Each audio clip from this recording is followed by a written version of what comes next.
What's up, everybody? I'm Sal Kalani. This is Reggie Steele.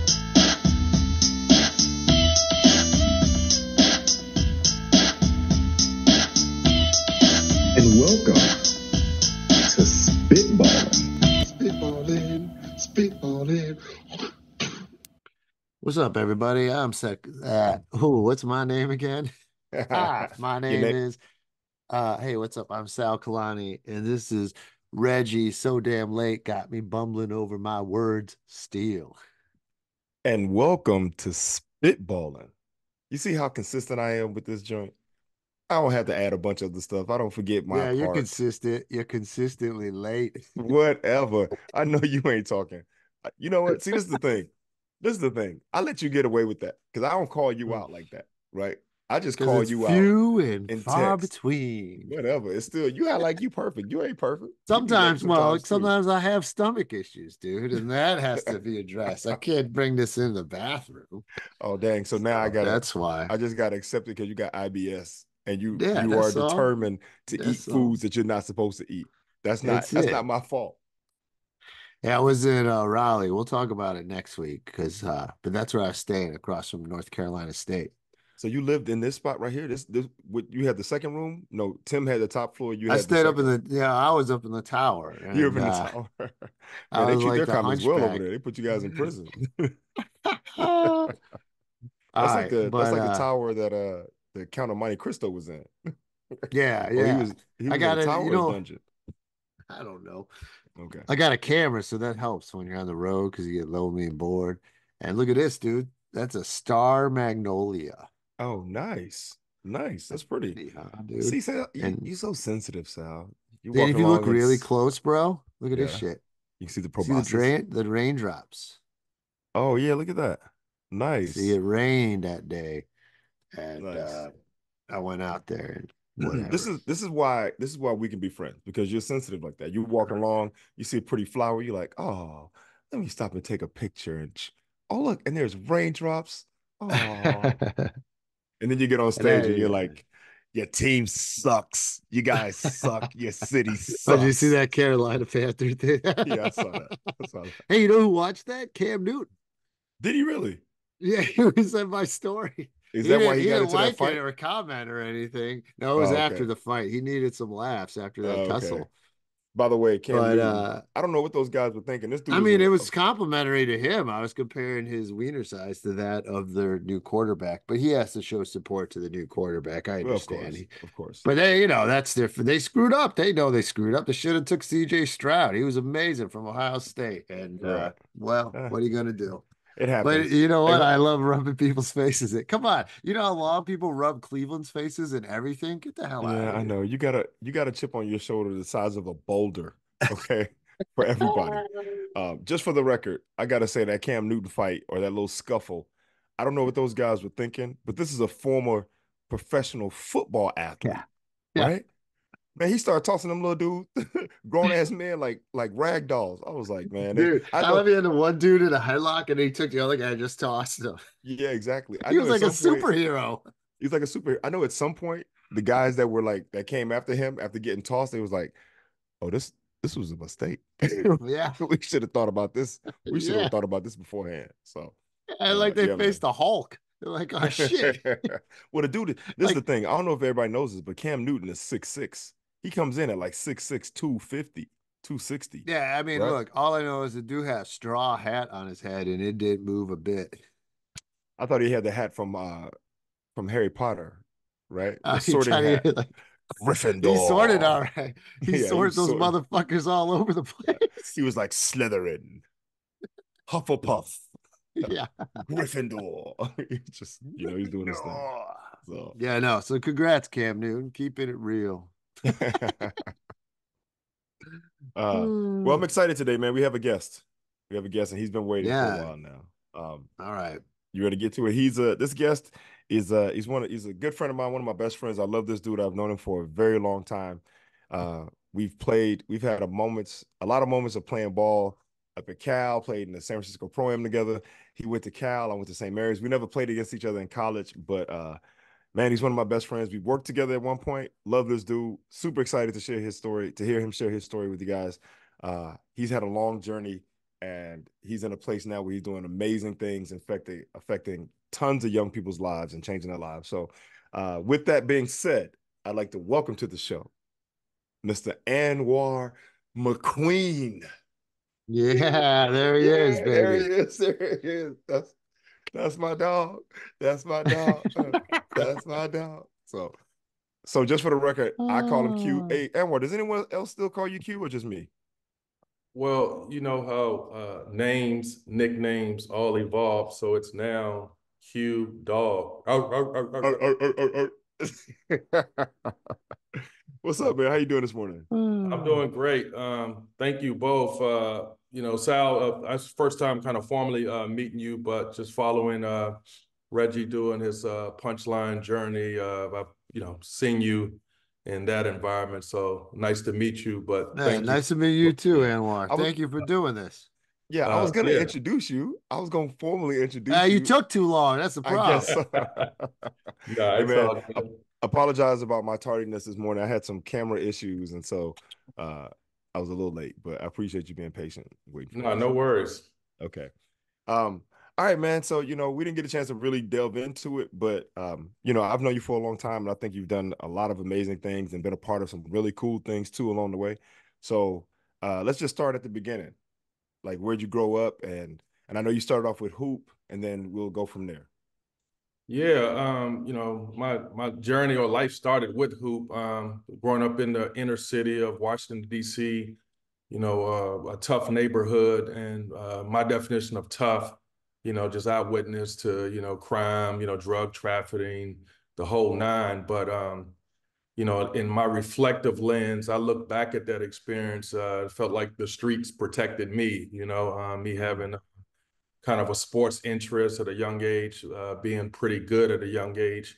It was like the drug boys kind of looked out for me, you know, and it was kind of that, I always say it's the rites of passage of like, you know, we're not going to allow you to do what we're doing. And just imagine that type of messaging being young. I mean, it's kind of confusing, but, you know, you kind of get in line because you know their street value, right, or their reputations. So just had some blessings to have in our neighborhood a police boys and girls club that was put there to, you know, be kind of like an after school program. So I looked forward to going there straight after school until, you know, my parents could get home from work and that type of stuff. And, you know, just typical club activity, you're playing ping pong, arcade games, but basketball was my attraction. And to join a team when I was 8, the 10 and under team, that was kind of cool to make the team, coach not really knowing your age, and, you know, actually captaining the team at a young age. So just had a lot of, you know, promise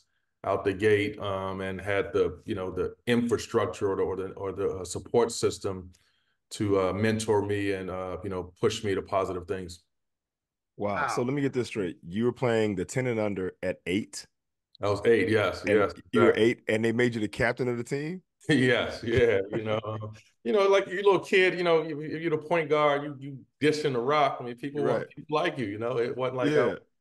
I wasn't Steph Curry when I was 8. I mean, I was just like pass and, you know. You were John Stockton? Were you a talker? Would you like gather, you know, tell people what to do and stuff? Yeah, I was kind of passive aggressive. You know, only talking I did was I shouldn't say talking. I just remember when we would lose, I literally would cry. You know, it just meant that much. It was such a big deal, and that's kind of, how we talk later about what's going on in life now, being a dad and seeing a daughter play volleyball and stuff like that. Just that perspective has changed. Right. Wow. They play games and it's like, we're getting on TikTok. We're, you know, wait. What part of the game is this? No, we got to focus, right? We put the phone down, start stretching, get our body warmed up. Like, this is the whole thing. Yeah. So let me ask you this. So, okay, you started at 8, but you said you were pretty good. So had you been playing just pick up in the neighborhood, or where'd the skill set come from? Yeah, I guess they call it blacktop, so pickup, you know. And again, you know, I'm having this conversation with you guys, you know, reflecting back then and what's available now. You know, pickup isn't kind of available now as it was back then. You know, it was kind of neighborhood sanctioned. You know, if you were good, people wanted you to be on your team. And you showed up at the park 8 a.m. and and you didn't leave until you lost, and so that's where I think got some of the competitiveness and feistiness, if you will. But that was just from the blacktop, and then to have that Boys and Girls Club be more formal and organized, it was kind of a good organic segue into let's say institutionalized basketball. Hey, are you playing blacktop at? Go ahead, Tom. I was gonna say, are you playing blacktop at 7 years old? Yeah, I mean with other kids your age. Absolutely, saw that was so normal. I'm talking about blacktop.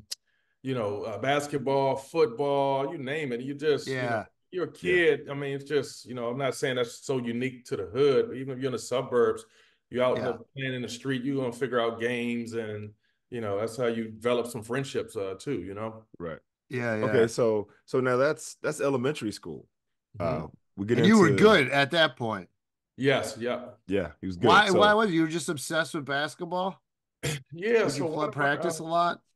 Yeah, just one of my I just remember having a type of TV where you had to put the coat hanger in as the antenna, and I think it only went to channel 20, and of those 20s, not all the channels were available. It was like 5, 2, 5, 7, jump to 13 and 20, and right. And there's no such thing as cable. So, but I do remember one of my sports childhood heroes was actually Len Bias. He just was that guy. Len Bias back then, and around that age, he was just finishing up in Maryland. And one kind of a point of reflection with him was he was the first person I saw, like, he stole an inbounds pass and dunked it backwards. I was like, how did he know to do that? He was just all the stuff that's so normal and stuff now. And then obviously fast forward to the tragedy that happened to him on draft night. For me, that was actually a defining moment because of what I thought of him and just wanted to emulate his game and his toughness and what have you. To see what happened to him, that was my kind of only understanding of say no to drugs. I mean, that's the type of impact it had on me. I was like, man, I don't ever want to try that or experience what he did. And and I literally followed suit. Meaning when I said follow suit, obviously I didn't experiment in drug, but it was so scary to me that I just didn't want to try anything. I made that correlation at a young age, like he passed away because of drugs. Okay, so real quick, just for our audience, in case people don't know, Len Bias was a former collegiate basketball player who played at Maryland, the Terrapins, and he was the #1 draft pick by the Boston Celtics. Yes. Right. And in all intents and purposes, what they talk about what people say when they talk about Len Bias, they say that he would have been better than Jordan. Mm-hmm. He was probably at that time, I think Jordan was 6'6", he was 6'8". Yes. Extremely athletic, long. With draft night, he decided to try cocaine for the first time, and he had a massive heart attack and died that night after getting drafted. Now, what's funny about this whole story, and you mentioning Len Bias, is, obviously as a former basketball player and a person who followed hoops for a long time, I had never seen any pictures of Len Bias and Michael Jordan until yesterday. Wow. Yesterday. Yep. There's a picture of, obviously Len Bias at Maryland and Michael at North Carolina. And I saved the picture. So Sal, we can put the picture up in post between those two, but they were saying that Len Bias would have been better than Jordan. And he came out. So Jordan was drafted in 84. Yes, 84. Yep. 84. Len Bias was 86. I remember him being like 86. It was 86. Okay, so it was a couple of years afterwards. But was he a forward? Yeah, shooting guard. If you had to put him in today's game, Len would have been a 4, kind of like a stretch 4. Just maybe like LeBron kind of. KD with a little more body. Just do whatever you wanted him to do. Defend. He was pretty cool. And, see, I didn't really know Len Bias growing up, just because I didn't start playing basketball until 6th grade, which was 86 for me. Okay. So anything that happened basketball wise previous to that, I had no clue. When I started playing, everyone was talking about Magic Johnson and Larry Bird and the Lakers, and I was like, who? Who's Magic Johnson? Because I was a And baseball then, player. I knew Reggie Jackson. and you grew up in DC, so I guess then if he played at Maryland, he was probably a big star to you. Absolutely. So Yeah. Maryland was actually considered like the suburbs, but the big stars, from the neighborhood type of connection was actually the Georgetown Hoyers. They were in DC, John Thompson, the Hoyers, but it was interesting then. They didn't necessarily play each other. Us, we know what, rivalries are today. Right. That wasn't, kind of a thing back then where Maryland would play Georgetown, but it was a distinction of ACC basketball with Jordan, Lynn Bias, and you had the Georgetown Warriors, Syracuse. Yeah, the Basketball Big was East just and the Connecticut. the marketing and all that just had you fired up. You Oh just yeah. Hey dude, look, I was in Alabama and I used to wear Georgetown Hoyas gear. Right? Like that's how. And John Thompson, come on, man, he's 6'10", right? And then later on, all the other guys. Okay, so now we get into middle school, and are things starting to happen for you then, as far as being recognized to some degree? So yes and no. The yes was even back in elementary school. I want to give a shout out to my AAU coach at the time, Ed Hill. So Ed Hill, he just recently retired, and we may have another podcast of what his understanding of retirement is. But he was at sports information director at Howard University for like 30 years. He has retired. But you can't get a hold of him because he's working right now. So it's one of those like that's how you do it. Hey, honestly, that's how you do it. Exactly. He just loves his job so much. But shout out to him because that was my first, coach or adult, male figure that's going to, show me how to develop as a basketball player and as a young person. But the connection with him was he was no nonsense in whether it was me or someone else is talented. He was very firm. If you don't have grades, you cannot be a part of this, and, he was fair, in the sense of like, yeah, C student is fine, but we're not, you cannot not have grades and be a part of this after school team, and it was a connection to that, if you had grades, you could be a part of this team. He really showed us, commitment in the sense of like, we would do car washes to fundraise for, trips up to New York and stuff like that. So shout out to him just having that vision of, what a student athlete, should be. That was very impressive with me on a young age. And that was actually a decision for me for junior high because I was talented in kind of like the sports realm.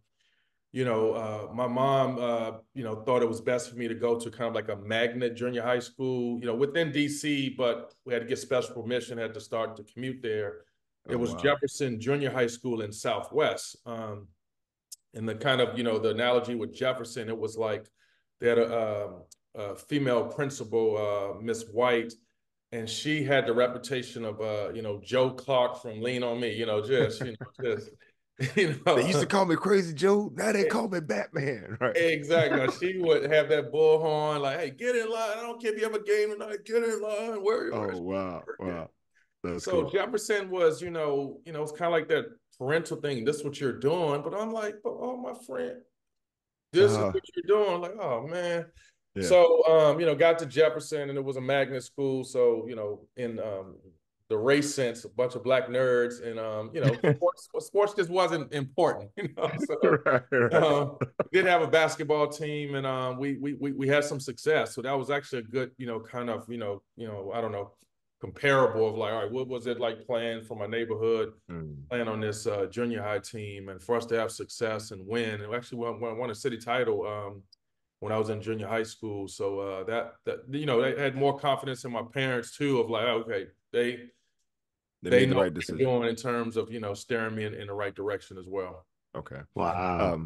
That's pretty cool, man. And I know like in the Northeast, right? Like Maryland, Philly, New York, city titles are huge. Yes. Because there's a lot of talent in those cities, right? So you don't even it's not even about anything else outside of that. So if you get a city title, it's kind of like, yo, you might as well win the national championship, right? Yeah. All right, hold on. Before we keep going, I want to ask you this. Was anybody else in your family a hooper? Did anybody play before that introduced it to you? Actually, yeah, not hooping. I had two older cousins that played football, kind of neighborhood football. And or I guess Pop Warner, if you want to call it. They were pretty good, but they were older in the sense of like in high school when I was going through elementary and middle school. And, both of them ended up, succumbing to the street life and, passed away, when I was in high school and college. But, that was a whole nother, like, whoa. You said they passed away. Yeah, they. Oh, wow. Okay. One died in prison. The other one was just murdered. Just in a kind of a drug transaction. Oh, damn. I'm sorry about that. That was crazy, but it was also kind of normal. I don't know if like that makes sense, but that's, yeah, it does, considering that street life, right? Exactly, like they kind of go hand in hand. You know what I mean? Absolutely. Okay, so now you guys won a city title in middle school, and I'm sure there's a number of high schools available, right? Yes. Right, and it's kind of trying to figure out which one you want to go to. So how do you make that decision and where you end up going? Yeah, so I ended up going to a private high school, St. Albans School for Boys in upper echelons of DC. So very affluent, area. Saul, I don't know if you're in Oakland, but it would be, I always say that now, it's like the head Royce of DC. Head Royce is kind of like that school up in the hill in Oakland, and that was St. Albans in a nutshell. But again, that was yet another example of like having success in junior high, still playing kind of AAU basketball. I literally was leaving the hood to go to St. Albans, and that was, still unpopular for me. I just had some resistance because I had so much, good friendships, growing up in the neighborhood, junior high connections, and I'm literally leaving that to focus on academics at St. Albans. But my aunt, shout out to her, Aunt Cookie, she was from the neighborhood and hood too, and it was her son that ended up getting murdered along her journey. But she was 14 and when she had her son, and she made it through the DC public school system and ended up going to Cornell and graduated with honors. But she would always tell me like that was hell at Cornell, just from the standpoint she just wasn't prepared. I mean, she really had to hustle, scrape, Right. And that's an Ivy League school. Yeah, learn how to network. Man, she had a child at 14 and went to Cornell and graduated. Exactly. That's amazing. That's crazy. I know that's crazy. And she did it from the the DC public school system, which was, solid at the time. But her thing was like, literally, Anwar, if you got a chance to go to a school like St. Albans, you can't see what you don't know, but like you have to do this. And she was like, wow, it's just going to set you up for later, good, bad, and different. You have. So instead of just saying I kind of had to do it, it kind of, the compromise was, can you try it for a year? Just try it for a year, all in, just commit for the year, and let's see where that lands. And so she had a vision and kind of a purpose to really encourage me to go to a school like St. Albans, and that's why I got to St. Albans. Did you get a scholarship to that, or how do you afford that? I did get a scholarship, and I was a part of this established program called the RISK program. So that's what it was called, and it was just kind of unapologetic that if you were in a RISK program, you were definitely getting some financial aid, or right. You were on scholarships. These guys are risk to our money coming back to it. Yeah, really. I want to just throw this out here real quick. There's a theme that's already been established as far as there's some mentorship, right? Like there's just a little bit like key moments too. Key moments. Yeah. It's the drug dealers in the neighborhood who are like, yo, look, man, this ain't for you. Stay over there, right? It's the coach who's like, yo, you want to be a part of this, then you need to take care of that too. Right. Yeah. And then it's the auntie who shows up who's like, look, I know you don't understand this right now, but this is for your benefit. Like at key moments to help you keep you on the path. It's almost like you know how when little kids go bowling, they put the bumpers up. Right. Yeah. And the ball just kind of pings all the way down. That's basically what this is like to some degree. It's like, oh, here's that's a good analogy. Okay, so now in high school, it starts to happen, because this is when, like, when I found this out, I was like, all right, hold on. This ain't my story, but I'm just going to throw this out here. As a basketball player in high school, we all want to be McDonald's All-Americans, right? Yeah. And if you can't be a McDonald's All-American, then you want to get the certificate that says honorable mention McDonald's All-American, right? Anwar, was a McDonald's All-American. And he got to Wow. play in the McDonald's All-American game, which was televised. And this is back when high school games weren't really televised, right? So what Like you year may was catch a this? glimpse. Yeah, This so was 1993. Yeah, so Wow. spring of 1993. Yes. okay. So all right, so how's hoop going? And then how does that start to happen? Right? Like Yeah. because you're So freshman, sophomore, you playing you know, varsity your freshman year or yes, JV freshman? I was Okay. on varsity my freshman year, but insert another mentors or your bowling analogy. So I was in a freshman English class, and then St. Albans is a preparatory school. Make no mistake about it. You're literally rehearsing vocabulary words for the SAT. I mean, it's just so much structure, and that just was chaos to me. I'm like, that's what I hoop. Homework, like, come on, man. Um, it was pretty straightforward. Again, with my aunts kind of like, mentoring, sit in front of the room. Do we understand all the, Yeah, all the sit in stuff the like, front row. Right. yeah, Yeah. you're in the front of the room. If I come, I'll come up there and check on you. So that was enough to, Wow. and we kind of would tell the teacher, if he's not in the front of the room, let me know. So Right. sitting in the front of the room, fully engaged, and this was my first kind of like, let's say, integrated experience. So we have a vocabulary quiz. And again, I was, present the whole time, understood stuff. We took this quiz. And I remember her passing out the grades or your paper, and it was folded, right? And on outside the paper, it said, "See me," right? That's literally what and this was an African-American teacher as well. So it said, "See me." St. Albans a private school. Your class size is maybe 10 to 15 students at the time. So, you kind of can't hide You in can't that. hide. Yeah. Yeah. And just from a culture standpoint, let's say my white friends like, yo, how'd you do on how'd you do on the exam? And I'm just like, I did okay, but just didn't know how to respond to that, right? And they're like, man, Right. I got an A minus, probably need to study more. And I was like, I'm thinking about see me like shit, right? So everyone clears out, and she was very, not subtle, but just straight. She's like, hey, I wanted you to see me.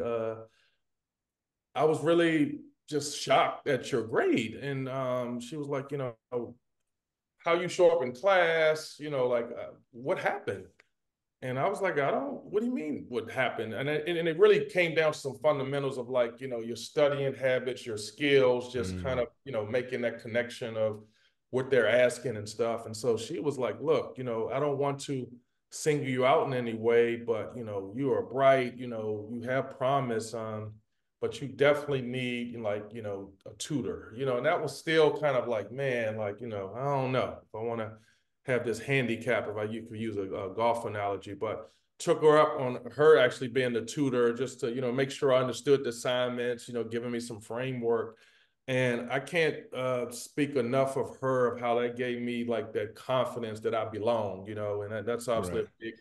a big, kind of a concept today. And so when I got, my confidence with that, you marry that with, the athletic, potential and promise, St. Albans became a second home for me. I mean, I really felt Okay. like I bought in, I embraced their community, but more importantly, I stayed true to myself. I had confidence that I could achieve athletic and academic success. And so the basketball thing just kind of, took off from there. Played varsity as a freshman. We had some good seniors when I was a freshman. They went on to some D1 programs, and then but really from sophomore year on, it was kind of like my team, my program, if you will, and just started to schedule some of the inner city school teams, because we were kind of restricted being a private school if we could play outside of our league and stuff like that. And then by the senior year, I was all-American, but more importantly, in the DC reputation center, I was all metropolitan, and that was to me the biggest deal. Like if you're all Right. Right. like you're always enshrined in like DC history, and so to Right. press Wow. to experience that was just awesome. Had no one come before me, at least in my family, do that. Several from the neighborhood. So just imagine all these cats from the neighborhood doing it, and I felt like me choosing St. Albans, would kind of jeopardize that. So to have that play out and work out, it was a very full circle moment. to play in a McDonald's game, play in the Capital Classic game, and and be rewarded for all that hard work that I put in. Now, in this, hold up, real quick. What was your grade on the test? What'd you get? It said see me. I think it was about like a D, like D, like F. Yeah. I mean, it was that low. Yeah, it was so it was like it was like it wasn't as straightforward as like me not memorizing vocabulary words. It was just like putting it in context, right? Like, all right, here's a word problem. What word were you studying all week would fit this sentence, right? And so, or here's the answer, but what are these words, as a synonym? It's like, oh, man, I don't know. Like, you tell me. Yeah. You tell me. You're the teacher. You tell me. That's funny. All right. So what did you average in high school as far as points and assists? I mean, as a PG, I'm sure it's pretty balanced, right? Yeah, I was man, it's kind of crazy. I don't remember specifically those stats, but I would say I'll probably average about 25 and 25 and 10. Definitely was a scoring point guard at that time, but that was a playmaker though. Definitely got my teammates involved. So just as I scored, assists were a big part of my stat sheet as well. Okay. How was the McDonald's game? Did you win? What happened? Did you play much? How'd it go? I saw we Rasheed actually Wallace won. was So the McDonald's game that we ended up playing in was it was called the U.S. Capital Classic game. Now you're talking about some opportunity to be connected to some history. So for that game, some MVPs at that point were Michael Jordan, Patrick Ewing. I want to say Akeem Olajuwon. Obviously, they came before me. But how it was set up in a DC sense, because we technically weren't a state, it was the DC All-Stars versus the US All-Stars, Oh. We played it at the University of Maryland. It was the spring of 93, spring of 93.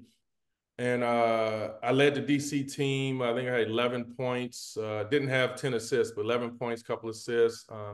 Hit the game-winning free throws, and I won the MVP. And so I told people, that opened up the, okay. Sal, these my peoples. That's what I'm saying. You can go national with, with your school choice from here. So like that's something that I will never forget. Like having all my family there, local family, but those coaches that have been a part of, the Boys and Girls Club, junior high, and even high school journey.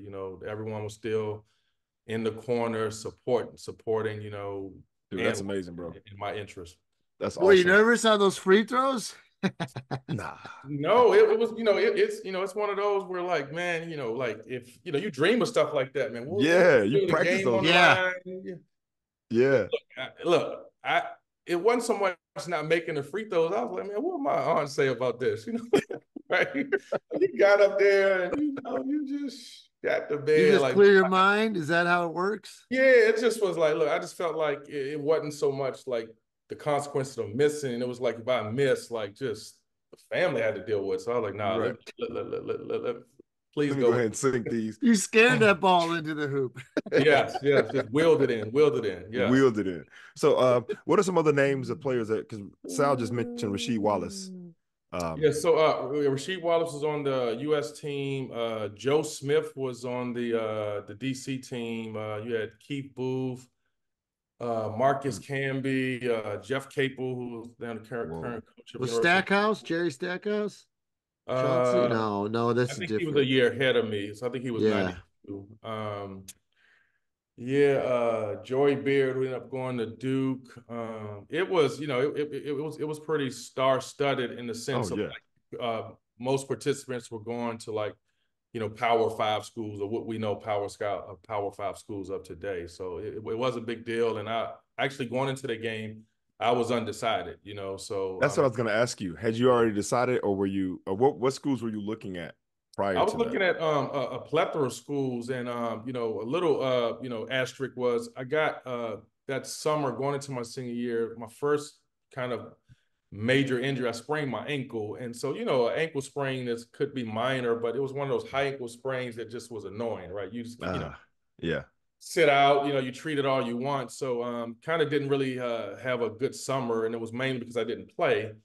And, that model still is true today. You usually get, your scholarship in the summer, right? That's when coaches are recruiting you, want you to sign early. But it was like one of those, like, all right, I want to bet on myself, and, see what happens this senior year. So it was from the start of the, high school season, I would be signing in the spring. And the game just happened to happen before the signing period. But by then, I was, being heavily recruited, whether it was Duke, Maryland, Georgetown, the school I ended up going to, Cal Berkeley, all those schools were, actively recruiting me at the time. So, it was just decision time once the game was over and, just making a decision. Wow. Okay. And what made you choose Cal over? Yeah, have you even been to California before that point? Yes. So in high school, I got connected and eventually adopted by a white host family, if you want to call it that, right? So when I was a freshman, their son, Nick, at the time was a senior. He played basketball and football and ended up getting a scholarship to play football at Duke. And so, but their family, they were from Southern California, a town a little south of LA or south of, I guess, west of Long Beach, San Pedro. So my junior and senior year, we would go out to LA for the summer, literally all summer if I didn't have sports camps or anything like that. So just to, have that contrast of, East Coast, West Coast, and somewhat in betweens of just AAU basketball over the years, traveling over the summers. But I did spend a lot of time in Los Angeles or California in the summers. So I just was, very familiar just with the West Coast, the weather, but it couldn't have been night and day of that lifestyle compared to, right. DC. The East Coast and West Coast, that joint is different. It's just, amen to that. Yeah. We're all from different. That side of the country, and we all still here. Yeah, you get out to California, you go, wow, it's like this all the time? Like, damn. Yo, Cali's great, man. Yeah, so fast forward a little bit, when I got to Cal, it was actually an interesting social adjustment because I think with all of us being from the East Coast, I think we all kind of come from this culture, one, speak when spoken to, and, kind of mind your business. Out here, it was like Black people, white people saying, "What's up? How do you?" And I'm like, "Do I know you?" Yeah. Hold up, though. See, Q, that's where we're a little different because remember, I came from the South with that Southern hospitality. Was like, "Hey, how you doing? Oh, good to see you. How's the family? How your mom and them doing?" Right? Like, no, I mean, that was more suspicious for me. I was like, "Man, look, I don't know you, and like, I don't have to speak." That's to how you. I feel. Cleveland was very segregated where I was from, so it was like, "Yo, I don't know you. I'm not talking to you." Yeah, I'm not talking to you, but in the kind of like a academic, social setting, I mean, that was kind of off-putting to people. Like, man, who do you think he is, Right. Yeah. But to your point, Saul, like we're still here. Like, I've evolved, right? Yeah, right. But at the time, like it's new to you, like it's new, so I get it. It was absolutely scary. But the interesting thing is that, man, the people I rock with out here, like, I mean, I've been out here over 30 years now. But the people I rock with, people I can kind of say, like, man, they could take me to the airport, this is assuming Uber didn't exist, at 3 in the morning type stuff. They all have East Coast roots. I can't explain it. I cannot make it. No. Hey, man, hold up. Dude, what does my hat have on the front of it? That's a DC, bro. Exactly, man. My like 4 can count on, all have born and raised in the East Coast. And, Yeah, no, I hear you. Okay, so you choose Cal, and at that time, who was the head? Was it Bozeman? No, so great question though. So when I was being recruited by Cal at the time, Lou Campanelli was the head coach. Oh, Lou Campanelli, that's right. He was an assistant at the time, and he was from the DC, Maryland area. And by the spring, they had a coaching change where Coach Campanelli was he was fired, and Coach Bozeman was the interim head coach. So it was a lot of national media on like the firing, mainly because Jason Kidd was like the star, freshman on the team at the time, and Cal had a Sweet 16 tournament run. I think beat Duke along the way, and just it was just like the Cinderella type story. Like, oh my God, this young brother's leading this national program. Would they give him the lift the interim tag, etc. So that's when recruiting picked up, and just with him having been from DC, we just had ties between each other just in the coaching network, right? Like, he said, like, he wanted someone from DC to be a part of his team if he got the job. And so he got the job in the spring right after the tournament, and that was kind of right around signing time. So it was kind of like, in a lot of ways, right place at the right time, opportunity kind of presented itself, but that was very attractive just of what Cal as a brand. And not to mention, from my adopted family, my dad, he was a graduate of Bolt Law School. So, another, kind of like, resource of like, all right, what's the academic connection to the scholarship, right? Berkeley's a great school. It wasn't just, just like, let's say a basketball school type thing. Right. And I think Cal at that point they were getting a lot of attention because of J Kidd, right? Him coming out of St. Anthony's or St. Joe's or whatever it is in Alameda. St. Joe's in Alameda. And for him to choose Cal over like the Kansas and the Dukes, it just it was a big deal. But a big deal for Cal to have a local, standout like that, stay home. And,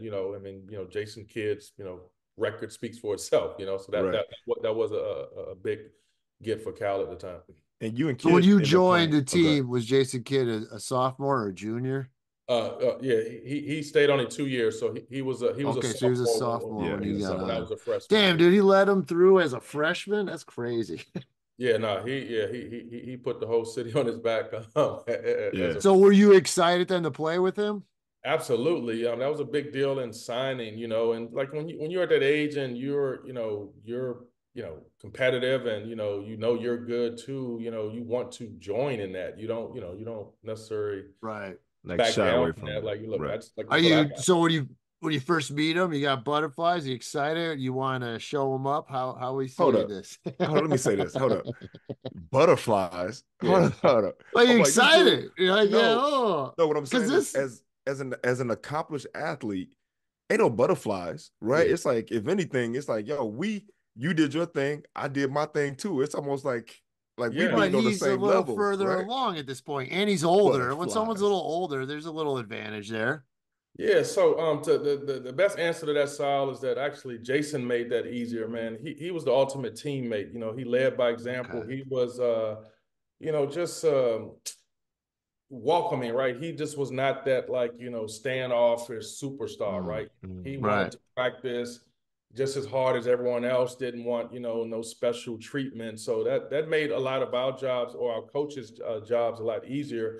It's the old saying of like, if your best player is one of your hardest workers and you can get on them and coach them, everyone else is going to kind of, fall in line. So, my experience of being a McDonald's All-American, having the success that I did coming out of DC, and that summer, going into my freshman year, we won the Boston Shootout. And so for kids in my class, that was a national tournament, and so I saw talent of the Jason kids just, playing in the Boston Shootout. For us to win that, I definitely had, confidence. So I was excited to meet him, but it was not out of, a reference.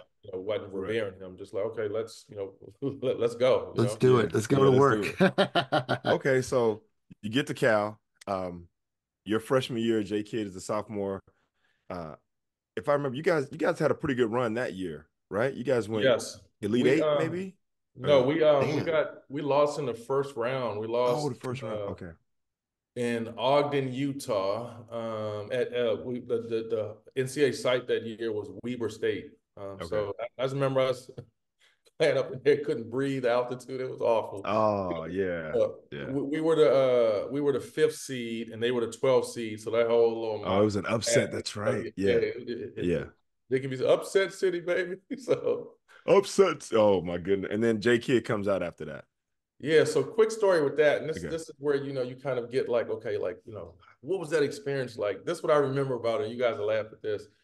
Going into the tournament, I think it has to do with just going to the tournament, but definitely the 5th seed, whatever.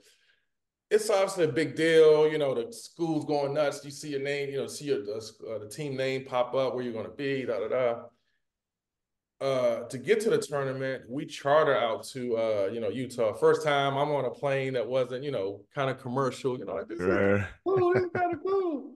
Yeah. We lost. It was like, U2 on Southwest, U2 on Dallas.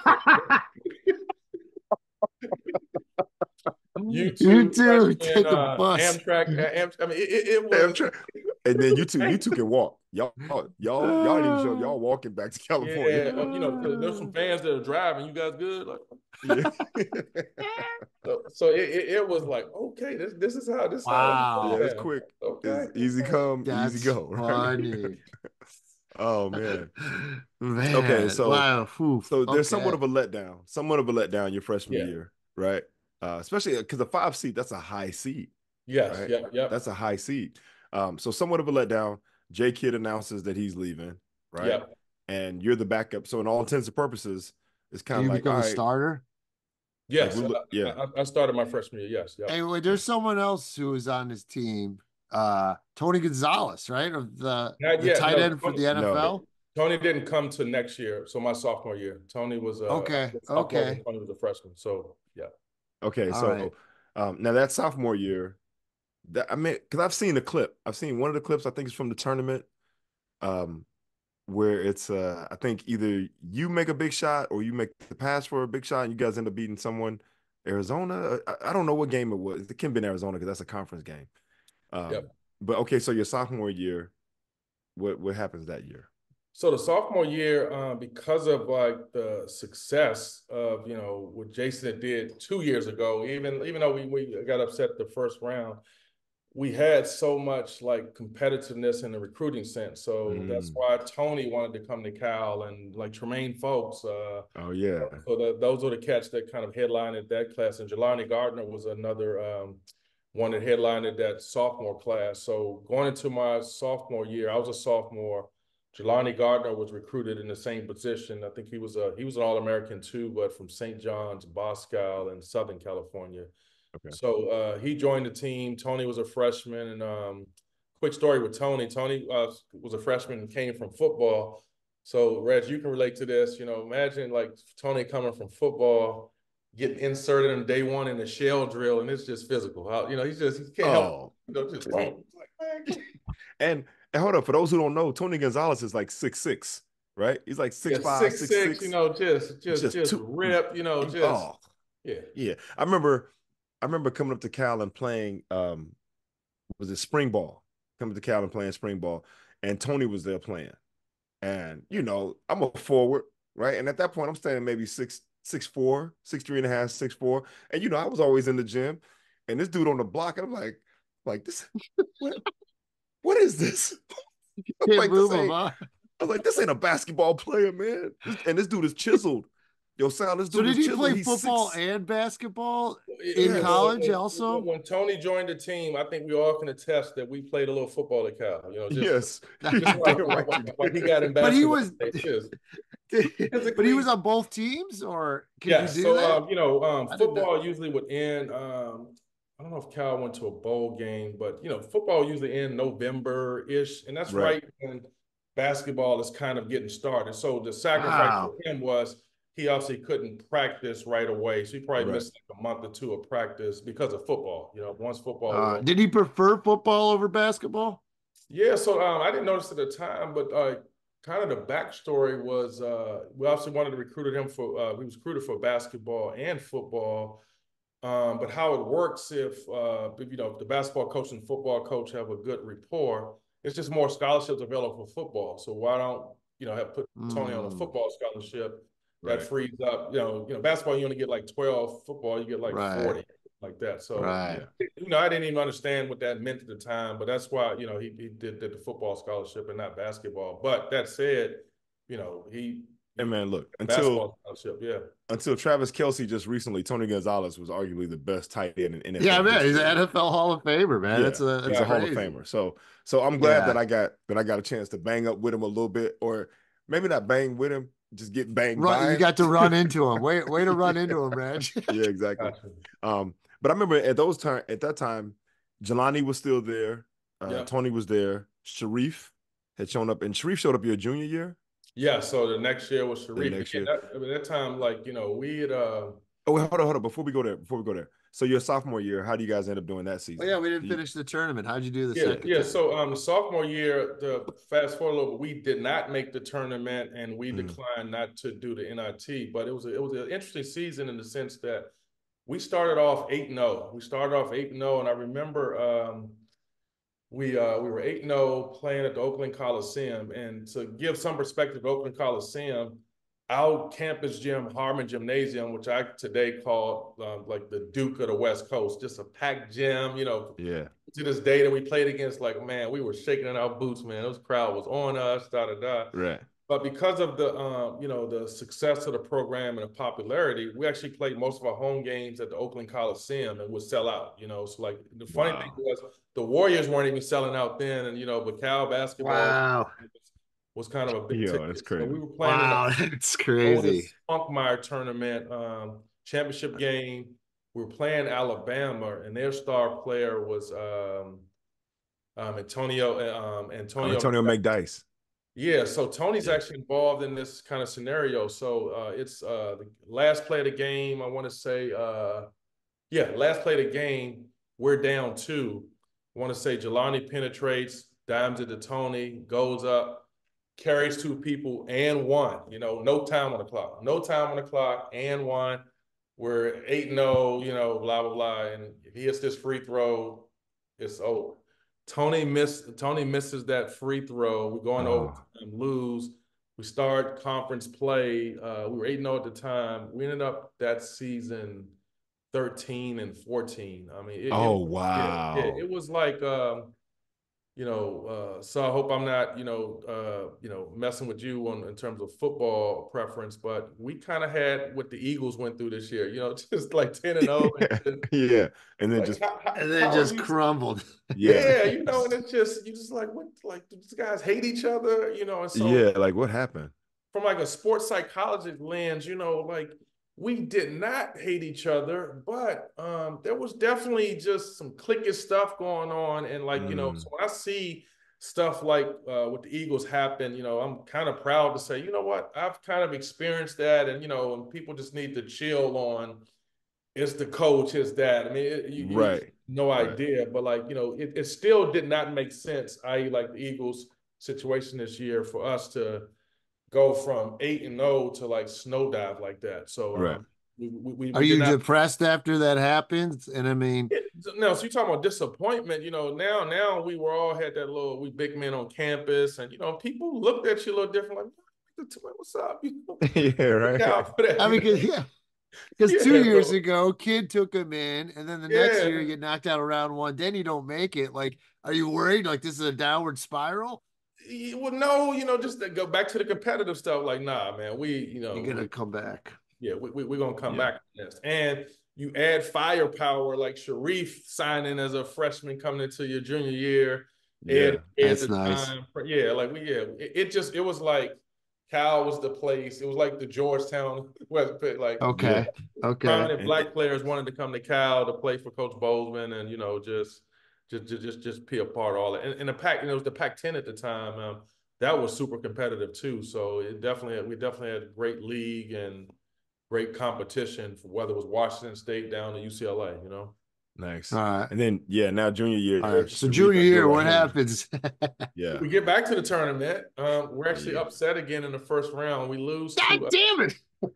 We lose to Iowa State, Kelvin Cato's team. That was Sharif's freshman year. We had a pretty good regular season, but just having to, you know, play with Sharif as a freshman, man, he was that it factor for us. You know, we literally, you know, tell him to this day, we redesigned the offense. It used to be, you know, 3 out, 2 in motion, shooting. Sharif comes in, it was 4 round 1. We had some rules on offense. He gets a touch and he doesn't get a touch. Wow. And just to clarify for the audience, Sharif Abdul-Rahim comes in out of Atlanta at 6'10", and at that time, for his size, his athleticism, his skill set, the ball handling, like he was more of like today's basketball players, where you got these big guys who handle the ball well, can knock down little short jumpers, versus just being a big man on the block with his back to the basket. Like Sharif could face up a little bit. Yeah, so you know, if I had to be analogous to like how we identify or recognize talent today, Sharif was kind of like Anthony Davis in terms of like, literally the physical physique, but like the skill set, just, could post you up on the block, faced up, probably more quicker than people guarding him, and just, really was crafty around the basket, just a prolific score, Yeah. Unfortunately, those knees though, man, those knees didn't hold up in the long run. But he got drafted. Was it the Grizzlies? He was the #1 draft pick, I think, coming out because he left after his freshman year. Right. Yeah, he was. He may have been number 2 or 3 because we had. He was in a draft class of one. He was in the draft class of Kobe. I found that out recently. So he was in Oh, that's right. Kobe, and I want to say that was Kobe was 8 that year. Sharif Okay, was so he was 3. later. I want to say Damon Stoudemire went 2 to Toronto. I forget who was number 1, but it wasn't Sharif. Sharif was 3 that year. He was 3. Okay. Yeah. Okay. I knew he was top 5. What was that? 96 draft? Yeah, it was the 96 draft. Yeah. Oh shucks, who came? So 96, Steve Nash got drafted that year because that's the year I graduated from college. Right, I remember Kobe. Yeah, that's when you graduated from St. Mary's. From St. Mary's, yeah. Oh, Allen Iverson, guys. AI. Yeah, that's right. So Allen Iverson. Who was number 2? Saul. Iverson. Yeah, Sharif was 3. Where'd he go? Where's 2? Who's 2? Well, they skipped him because Marcus Camby. Oh, Marcus Camby. Marcus Camby was 2. Oh, coming out of UMass. Yeah, and then Sharif was 3. Stephon Marbury, Ray Allen, Antoine Walker, Lorenzen Wright, Kerry Kittles, Samaki Walker, and Eric Dampier. Those are the top 10. Then Kobe was 13. He got traded. Yeah, traded down. Yeah, Stojanovic was 14. Nash was 15. O'Neal was 17. Oh, Big Z, Cleveland Cavs was number 20. Okay. Gauskas. Yeah, Sal's from Cleveland, so anything got to do with from Cleveland, bro. So we know about Big Z. LeBron in those early years. But anyway, wow. Okay. So now you had a guy on your team who went top 5, right? Who's 3, but you guys have a letdown. You lose to Iowa State, the Cyclones, in the first round. What seed were you guys that year? I think we were a 12 seed, so it was like it wasn't wasn't an upset. Maybe for a while, like little sensitivities around our expectations, but like the committee's like, we kind of got this right. Okay. He's a high seed, the 5th seed. Was Sharif one and done? Did he go to the NBA after that year? Absolutely, yes. Yeah. And and I think at that time, because Kobe had just come out straight from high school, a lot of people were like, there was a lot of that happening. Kevin Garnett had come out. Right. I know J.R. Smith had come out, and then Stoudemire, Amari Stoudemire came straight from high school, right? So there was a question about whether Sharif would go straight from high school to the league, I think. The league, right? correct. Yeah. Right. So once he did that year, then it was like, all right, that was just a natural progression. Okay, so now let me ask you this. So you're going into your senior year, but do you think you're going like the NBA? You have NBA aspirations, or do they like? Where are you at in that? Yes, I mean, you're like not egotistical, but like you can't compete at that level if you're not thinking that. Like you really have to. In the NBA, I always wonder because like very few guys go 4 years in college, right? But back then they were. Is there a point? Yeah. So was there a point? Even are you thinking I'm going to graduate senior and still get drafted, or what do you think? Absolutely. So back then, Saul, like it was probably more common that guys did go 4 years. I mean, it was almost rare that someone would leave early. I don't know if you could leave early from college even then. Maybe that was part of the restrictions. Or you at least had to do 1 year, but like that was actually still rare. What was interesting and attractive though was, they've since changed that. So guys like Sharif and even Jason, when they came out, being drafted, they got to negotiate their salaries, right? So now any #1 pick, you're slotted, right? You only can make a maximum on your rookie deal type stuff. But those guys were, getting, $100 million contracts coming out, and these vets like, man, that ain't cool, like right. Like I've been here for 7 years. What the fuck? So, imagine cats getting that money and turn out to be bust like that. It was just bad economics too, right? So that, there's so many changes that, quite frankly, were for the better in the health of the league. They had to find a way to stop that. But those rules, it's changed since then. But back then it was pretty common. You could win 4 years and be drafted. Okay, so now we get into your senior year. Yeah. Senior year, we go to we go to Sweet 16 my senior year.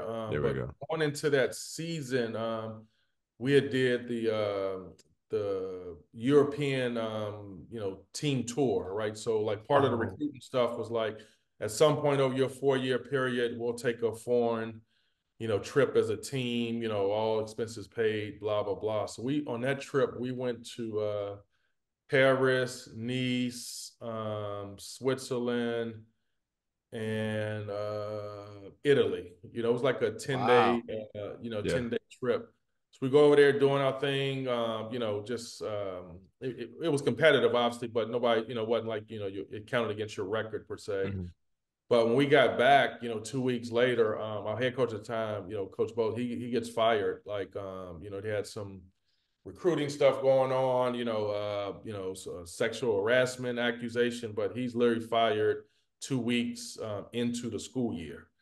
So had to do a immediate coaching search, selected Coach Braun. He was the coach at Eastern Michigan at the time, so he took over. And so we had a new coach, leading us our senior year. And that was just interesting of like, what I know of coaching dynamics and having a veteran team and, having a new person come in, so we were the veteran team, a new guy coming in, it just worked, like we wanted to win. He obviously wanted to win. And so, in some ways stayed out of our way, we had to obviously make some adjustments, whether it was the practice approaches, his game philosophy and stuff like that. Say all that to say, we had, I think we were 23-9 that year. So it had like the best record in school history. And as they say, we balled out that year for sure. Right. Wow. Nice. Sweet 16. Okay. So, and this is now 98. Right? 97. It's 97. 97. 97. Yeah. And you graduate. So you guys go to the Sweet 16. You graduate. How is that tournament? Is it insane? Like, are you going? I can never ask Reggie. He's never been a part. So I'm just for the record, I was this close. I graduated in 96, 97. We win the WCC and get to the first round. Once Reggie got out of there, they were able to get that last lead. They end up losing to Wake Forest and Tim Duncan in the first round, but they had a good showing the first half. But I was like, Duncan. Really? 96 when I leave? Now 97 you go? But that's because the league was down. All the good Steve Nash had left Santa Clara, right? Paul Rogers was no longer in Gonzaga. It was like, Reggie Steele was no longer in Tama. It was, what I'm saying? It was a so anyway, Anwar, who went to the tournament, you get to the Sweet 16. Like, how is that whole process? Because you're traveling like every week, and then the next day you play, other day. Yeah. So, it was a dream come true, but just a reminder, I guess, to the audience, like we expected that coming out of high school, right? Like like the success we'd had on the AAU circuit, pre-college, even the, regular season battles over the years in college, the whole point was you wanted to come to a school like that to compete for national championships. And so going to the tournament was just, an expectation, but, just to be clear, like it's definitely surreal, right? Because now all of a sudden, you got like literally like, you lose or, in between rounds, I mean, people putting you up on pedestals, parades, and it just was, you were like a rock star but it was such a proud moment too of, being a representation of the program and your school and your families and what have you. But it was a dream come true from a competitive sense and a high expectation that, we were good enough that we should be in the NCAA tournament. And just like a young kid trying to take the last shot, March Madness was before us, and we saw the buzzer beaters, and you just want to have a chance to, like, oh my God, like one shining moment. Absolutely. Absolutely. Was it hard to stay focused during that time with all the, the attention? And honestly, I know for all of you and for all of us on some level, we've always had a certain amount of attention based on whatever level it's on.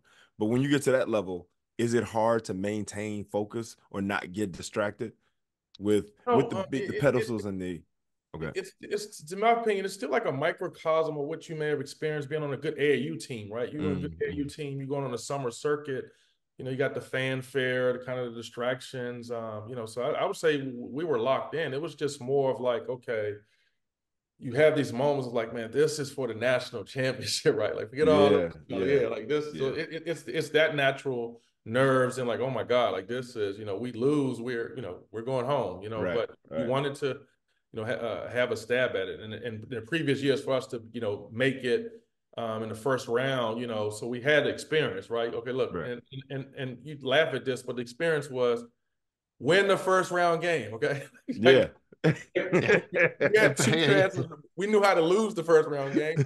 Come on. We had some advantages going into that. And then my senior year, you guys will laugh at this. We get the draw of Princeton. Oh. So like, right? Because you're like, so we had to go to actually Carolina for the first round, and it was all these academic jokes, you know, between Cal and we That's are funny. smarter. Yeah. And then not the fear of like, you know, the little race baiting, you know, Cal was predominantly black team, Princeton obviously a predominantly white teams. Now you like got this like additional angst of like, you cannot get ignored on national TV, right? Yeah, exactly. Hold on, you cannot let these white boys dice you up. Is that understood? Though. Like, yo, let me just throw this out there for our audience. For our audience, for those of you who are listening that know college basketball and understand the Princeton program, then you'll know what I'm talking about. But Princeton was methodical.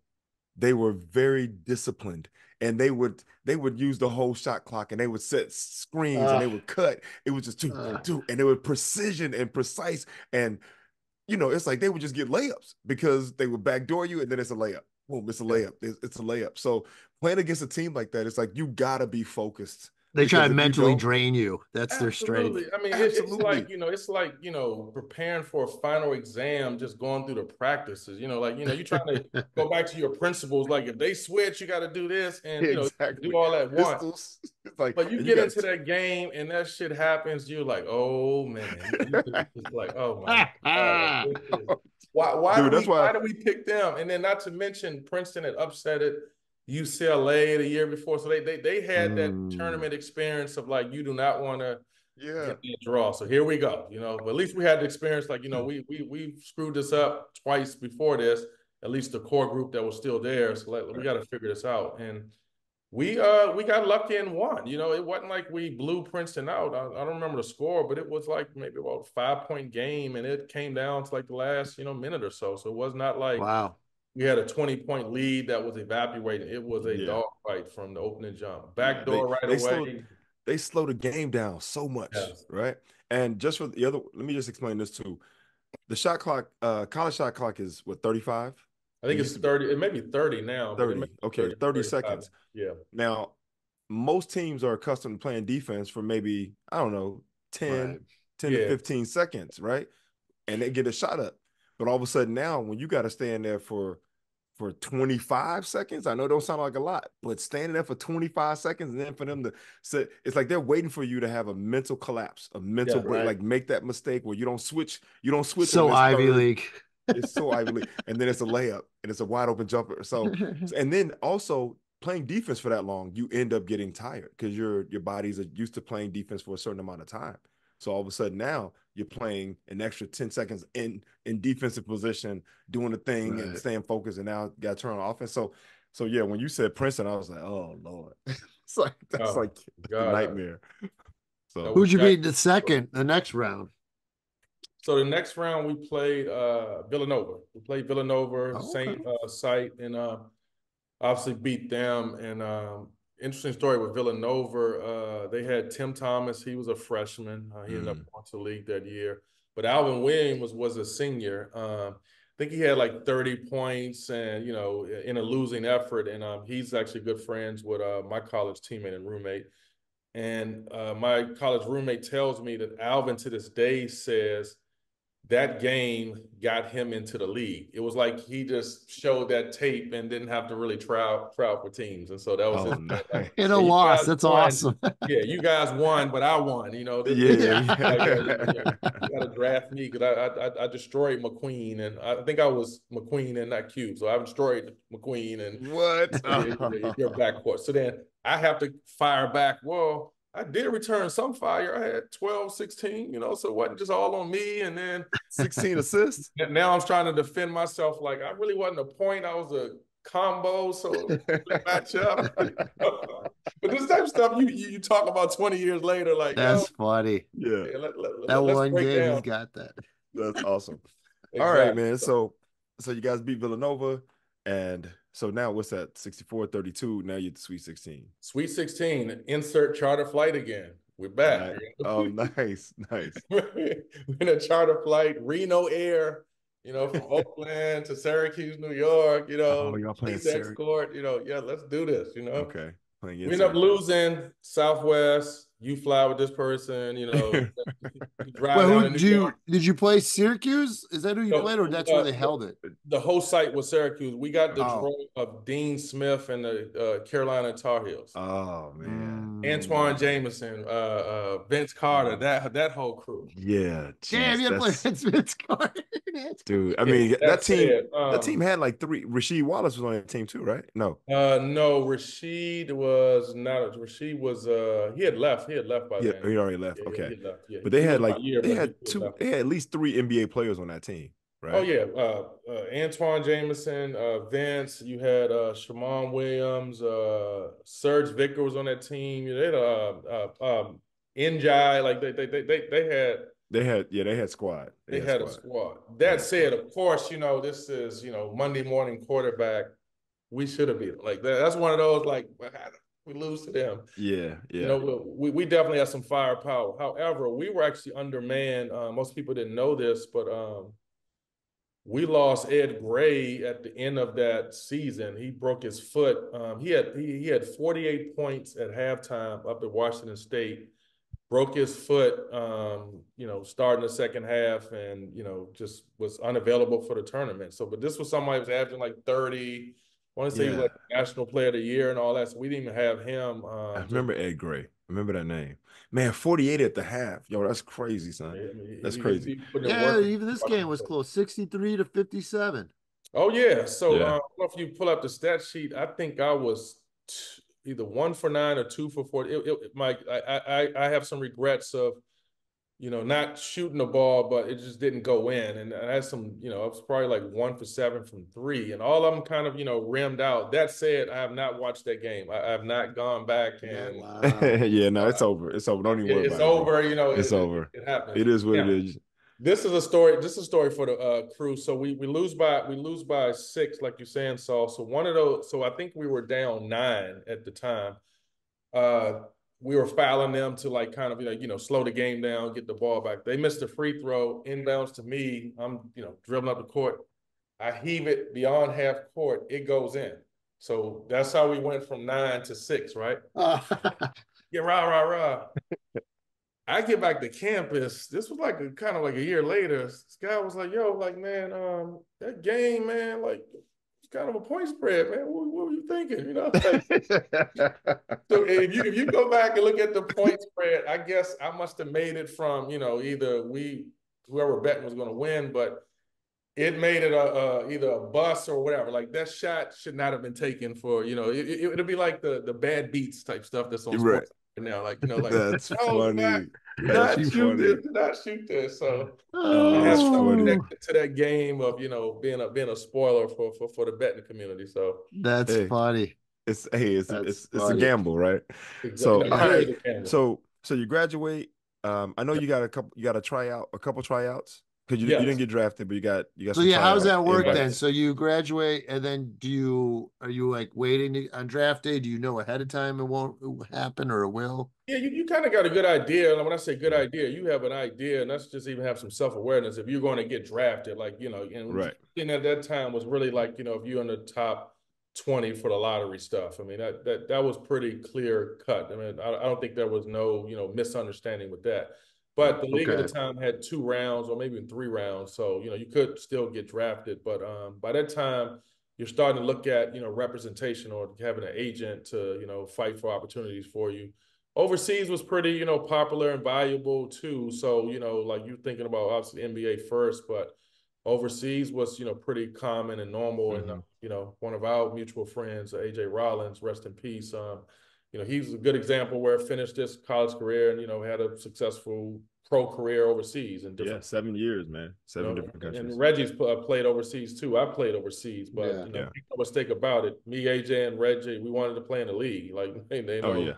Yeah. Nobody's apologizing for that, but had to get an agent involved. And so my journey from that Sweet 16 game was I got a tryout for the Trailblazers. Obviously did not make it, but that was cool in the sense of like you talking about like finally like, okay, this is actually happening. I remember getting the envelope, the NBA logo, and it's like your name on it.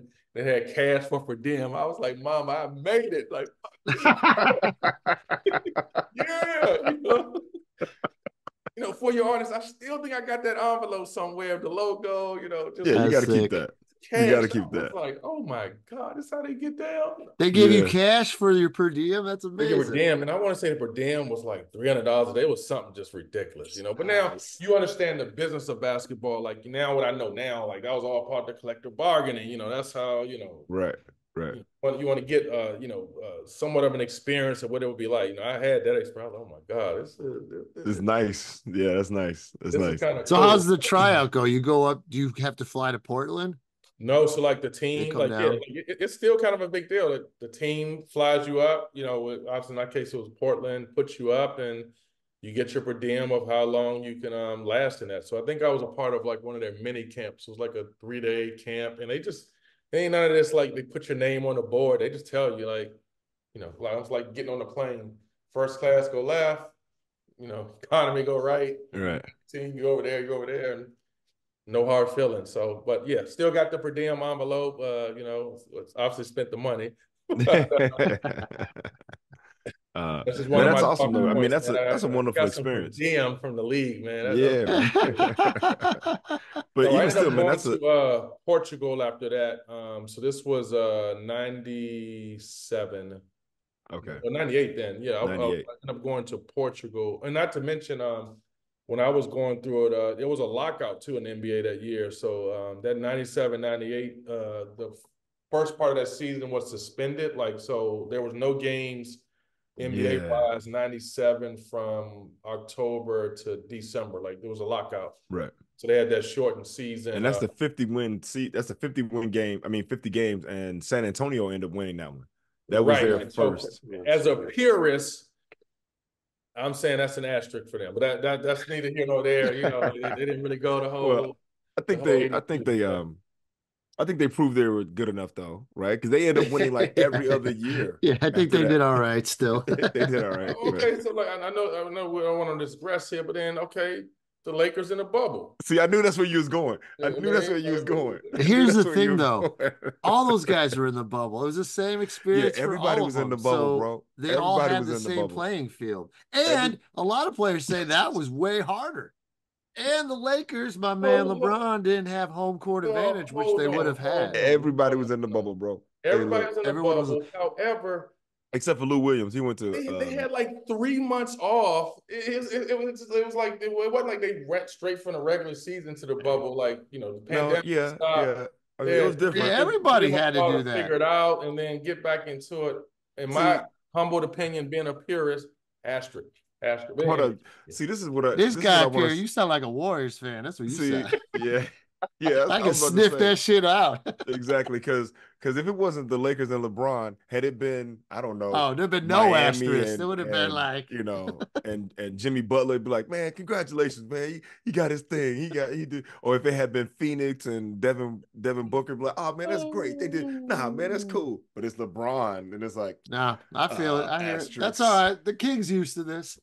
Again, I would just remind you guys the definition of an asterisk is something as an outlier, right? Something that happened outside of the norms, and smart people Oh like you guys man. are trying to justify. Hey, yo, there should be an asterisk on the 2015 finals because it's very rare that both All-Stars are missing out of the starting lineup, and then Well, they're yeah, hold still up though. able to. And I think there should be an asterisk for Toronto's win in 2019 with Clay going down and KD going down. Put that asterisk. I'm just saying. As a peer, it's next man up. So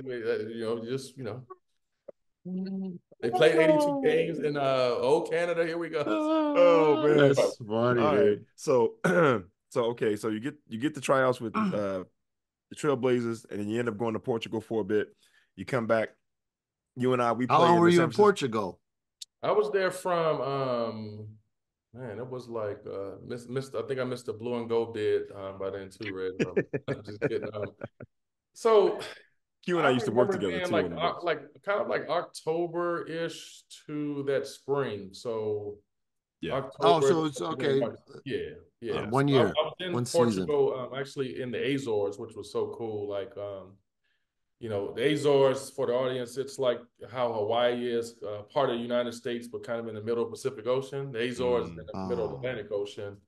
It's about a 2-hour from mainland Portugal. So the cool thing about the Azores, my dad was in the service, and so they had a U.S. Air Force base there. So even though I was playing in a foreign country, had access to the base, and that they do our military well. They try to make it at home. Look, I'm gonna throw this out there right now. One of the most difficult things about playing in Europe is adapting to a different country, food, currency, culture, way of life, and language barriers. So if you're actually in a place where there is a U.S. base, then it's not as hard because you still get to be around English-speaking people and you still have access to and Americans that you Americans. know of, and Americans. If But you're in a even place being on without the that, base, it's stuff like, you could plug in your T outline or clippers into an outlet and expect it to work. You get off base, right. plug in a socket. Yeah, exactly. That's true. It's over. You got to buy those converters, and especially back then where they didn't have as much advanced technology where you can convert. This makes it even I had my crazier, but converters. just even picking up the phone on the base and calling the area code, like outside the base. I think I had a calling card. Just like, let's take it way back. My daughter's like, what's a calling card? Yes. You got to put in all the numbers before you put in the number. Or get a live back where this is Anwar calling Sal and Reggie connect. Well, you only can connect to one of them at a time. And remember like how you had to pay for call waiting? And I mean, it's this would blow our minds back then. Zoom. That's great. So, all right. So now you do Portugal, you come back. He and I now Q and I, there was a point where he and I played together at Cal and intramurals. It was awesome. Two former Division I players playing in the intramurals. He was killing it. It was great. Crushing everybody. It was great. Then we played in the San Francisco Pro-Am together. We ended up winning the championship in '99. Yeah. So that's how you meet? That's how you meet them? Well, we had met each other prior to that for sure. Yeah, we knew each other prior to that. But that was like the beginning. And then there was this whole because I'm fast forwarding now, but there was a whole time period of where, hey man, the weekend days come around, like, hey, yo, what's up? You ready? You want to do this? Yeah, let's do. So me and him would go clubbing. Oh, dude, it was the best. It was the best. Because we were on the same page. That live in the Bay Area, we would go clubbing, and Reg and I would agree to meet at the Bay Area toll plaza. We could park our cars there, no problem. At the Bay Bridge. No bipping going on. No bipping there. Someone drives from there, like it's just. And this is the best part was, and I don't know if some people can relate to this, but if you go out with a number of people and you riding with somebody else, and you like, man, all right, this spot, I'm over this spot. But that dude is like, nah, man, I'm having a good time. He ain't ready to go. So now you got to sit there and wait while this dude do his thing. Anwar and I, we're on the same page. It's like, yo, man, when you ready, I'm ready. So we could always park our car and then get in together. And there was never an issue like that. It's like, yes. And that's what the unspoken language. Yes. Like, we did our own average goodbyes. Like, hey, look, this is not it. For us. It's not working. Like we out. But when you with somebody else, because I remember Anwar was like, going forward, I'll be driving. It's like, nah, because we were talking about this with, everyone's coordinating, trying to come together, do a thing. You want me to pick you up? No, I'll meet you there. Because when it's time for me to go, I got I hear that. Yeah, man. So that was that whole thing. And then Q became a salesman, right? He started selling Yes, yes. Nextels. It was the Oh, you selling, he started selling Nextel cell phones, So let man. me ask you this: are you done with basketball now? You're like No, I'm done with actually it? No. still actually Coaching. didn't know it at the time would end up being done playing wise. And the reason that came about was like Reggie was kind of alluding to, you still like trying to stay in shape for that next opportunity, obviously an agent being active and trying to secure overseas opportunities. And I think you had like not the ABA, but the IBL was kind of like what the G League is now. That was starting to start up. So Right. there's starting to be just more opportunities to stay closer to this dream of playing in the league. So, but no, during that kind of like staying in shape period, I was volunteering at a local high school in Marin County. Just wanted to, Cal Booster was like, hey, come check out my son's program. Tell me what you think. And I remember, I'll never forget this. It was the first tournament was in San Jose, actually. So I'm living in Berkeley, meet the team in San Jose. And I'm thinking I'm just coming to observe the games. The coach like, hey, man, you mind sitting on the bench? I'm like, I didn't sign up for this shit, but okay, I'm sitting on the bench, high-fiving these kids, and I'm the cool assistant, got the Cal cachet, and the kids, look, when I say hate the head coach, it's always a dynamic between the head coach and the players, right? Like, Right. you're the cool assistant, kind of like high-fiving him or fist bumping me. Okay, cool. So after that tournament, it was actually a cool tournament. There was like a D1 prospect, and just imagine me being confronted, like, is he D1? I'm like, I don't know. Like, I need to see him, play a little more. But that coach at the time, after that one weekend, was like, look, man, I just got offered a job at Berkeley High School. They want me to take it right now. I don't know what to do with this team. So if you want to come join my staff in Berkeley, can you do me a solid and finish coaching this team the rest of the summer? I'm like, what? Wait, huh? That's how this came about. Okay. Yeah, so that's literally how it happened. So was this guy's plan the whole time? No, not at all. He Okay. obviously his plan was to if he didn't get the Berkeley job, he would have been the head coach at Redwood High School. So it was one of those Okay. selected, and they said, we want to, establish the summer program right now. And so I was in that, right place at the right time, got to finish the rest of the summer with the kids. And, me learning how to coach after coming from playing and all that was quite an experience in itself. But we had some success. It was fun. And so that job was officially opening for the fall. And so I applied for the job and won the job. And so that's how I started my coaching career. So 2 years at Redwood High School. And then after Redwood, I went to University of San Francisco for 4 years as an assistant coach. And then Getting his master's, got your master's in sports management. I went to the sport management program 2 of those 4 years.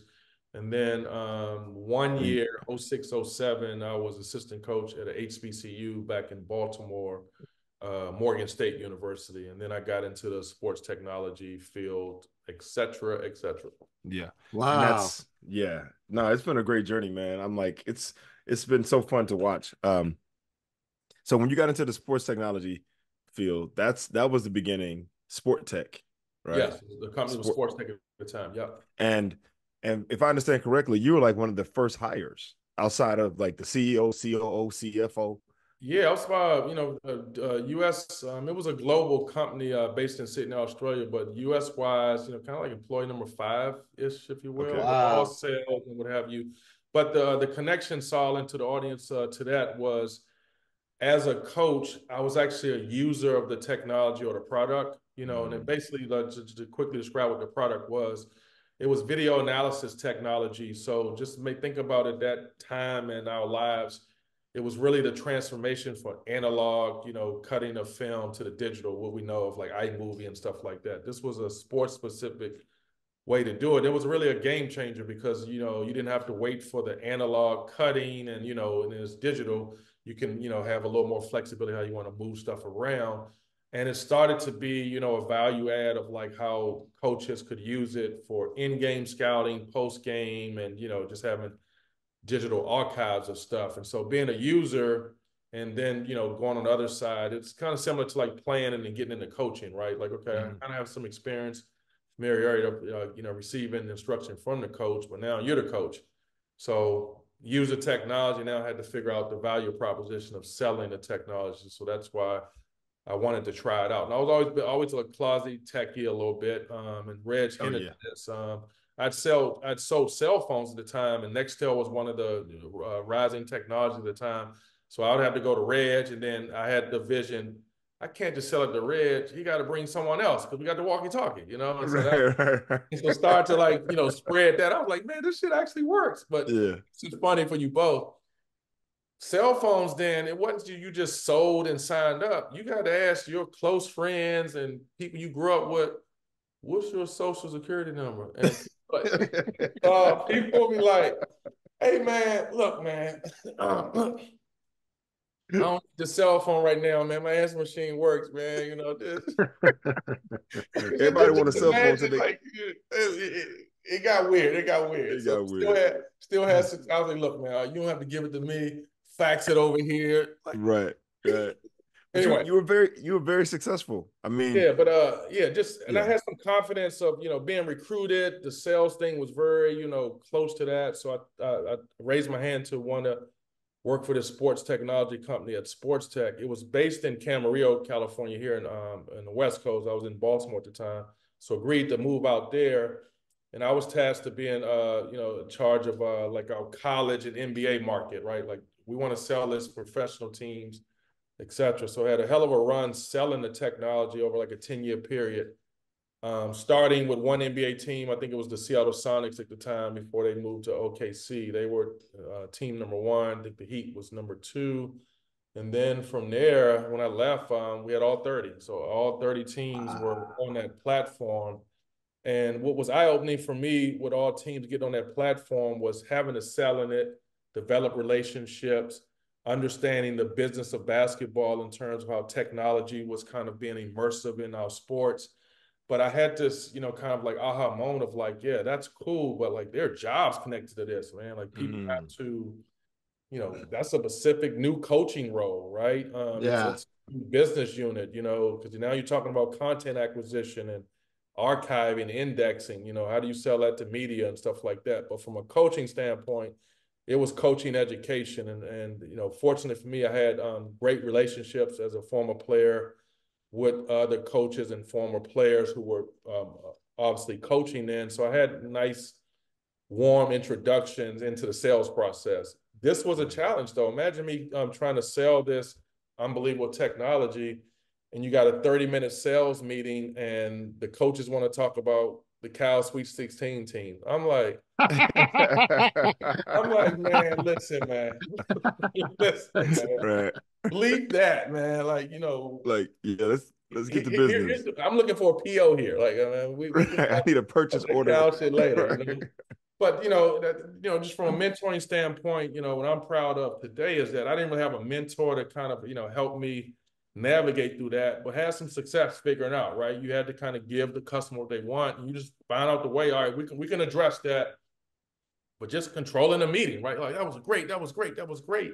But maybe let me show you how you can, you know, have these memories using this technology over here. And so had success selling it, but I really saw this unique opening that people that knew how to navigate the platform, it was an unbelievable opportunity for them to play, to work in the league without the playing credentials, right? You literally, if you could master and understood like the rules of basketball or the workflow and knew how to navigate this this specific technology, you were indispensable to the coaching staffs and even the players, right? Because you were the one feeding them information, kind of like developing their minds or showing them how stats can be married to video. And what I was seeing is that people that were in those roles, within a year's time, Saul and Reg, they were going from that video analyst role, non-threatening entry-level role, leapfrogging people, becoming, you know, assistant coaches, assistant player development, going into analytics track. And so I just like, man, while I was in the middle of it, from a networking standpoint, just tried to broker access for, you know, people of color and women that, you know, just one didn't even know that these opportunities exist. You know, but just saying like, look, if you want to roll up your sleeves and you can learn this, you know, I think you have a fighting chance to get hired within this industry. So did that while I was working, and then left in 2017 and full-time focus on that, you know, in terms of, you know, career pathways for younger people wanting to get in the industry, and started a nonprofit organization to support people from the community that want to do that, and be mentored and can take those skills and, land jobs in our industry. And that's not just in the NBA, but obviously in college and even high school now, because the technology is, it's more affordable and it's mainstream even with the high school levels now. Wow. Wow. So And I so would the say, nonprofits Team Inc. Yes, that's yes. Team Inc. And it's an acronym. Yeah, Technology. the acronym is, Yeah. There we go. Okay. Nice. The team is and a quick story with team. So the acronym, Sal, is technology, exposure, and access to mentoring. And let's pause here because I actually want to have a question for you both. I'm quite sure you went through some of that consideration when you guys were trying to think about the podcast, right? Like, what do you want to call it? Or it's one thing what you want to call it, but what does that have a meaning or something? It kind of it reminds me of like, naming your kid, right? Like you just, Right. like what is that? What is the Latin roots of that name, or is it connected to the bad uncle, or is it the grandpa? Right. Hear all that. So team, which is now tech exposure and access through mentoring, that was not it on day one. Day one, it was actually, it had a little militant, tilt to it. It was tech exposure for African American males, right? And I was like, I was so proud of that song. Oh, You know so what? specific too, though. This is what I want to be unapologetic. I want to be disruptive to the industry, And it was actually an OG, this guy, Gerald Pitts. He's a mentor of mine, but we would walk Lake Merritt, on the mornings, Friday and Saturday, or Saturday and Sundays. And I told him about it. He's like, dude, that's so amazing. And tell me more about it, team, He said, well, look, I'm gonna support you regardless, but I want you to really think about team of how you are thinking about it now. And he just said, like, for, people that don't look like us, that kind of could be off-putting just off the gate. Right. Even though you're trying to do the right thing, whatever, but it's like, it doesn't promote being inclusive. And just, again, I just had no idea of or self-awareness of some of those implications. So albeit, Right. team lasted with that acronym for a week, just the mentoring from Gerald and others, I wouldn't say I settled. I was just more informed that that acronym just needed to be more inclusive and more far reaching, because the idea was like, I'm trying to break down barriers, but they had no self-awareness that what team was standing for initially was actually a perceived barrier for some people. Like, right. well, I'm not an African-American male, so like, can I be a part of it? That's definitely what I did not want, because I had a deeper understanding, like just selling into the teams, what allyship meant, and you can be mentoring from different walks of life, if you will. So that's kind of like a long, but that's really the backstory of team, sports tech, and kind of my nonprofit. Wow. Focus. Yeah, That's I think amazing. it's great, man. Yeah, it's amazing. And team now is, I mean, I see you taking young people on trips to different places, for different events, conventions. Yeah, it's grown. And how long has it And been? you said it's a nonprofit? It's a 501c3. I'll leave it up to you to leave the donate link in on your platform. Kidding. No, we'll get to that at the end, as far as where people can find and go. I'm just curious about going from corporate to nonprofit. Like, how was that jump? And that's still it's not, when I say I want to make sure I articulate this correctly. It's not a challenge, but it's always a consideration of how you should be public facing, right? And so my thing of wanting to be a 501c3 was to have the donation, lens to this, right? Like, I wanted to be supported by the community and people that could see the vision and wanted to do that. And that's the best way, with tax implications, et cetera. I can't tell you guys how almost every day part of my job is, you need to make this a for-profit entity. This is workforce development. This is that. So I've been, kind of educated, or some reminders of like, well, what does this mean to me? What do I want to stand for, right? And I just think when you start getting into the, focus 100% on the profit side of it, it may turn into a mission creep, right? Because now you're just trying to, focus on a bottom line. But what was educating me was, even though I'm a nonprofit entity, we do have revenue generating models. Like we do sell our services and products to other entities. So like I was excited that like that was an option to stay under the the nonprofit scale. But Reggie mentioned the point of like where we're at today, some of our outputs. We are able to do professional workshops in a global sense. So this technology was really specific to NBA and basketball, but that same technology was also specific to the English Premier League and soccer.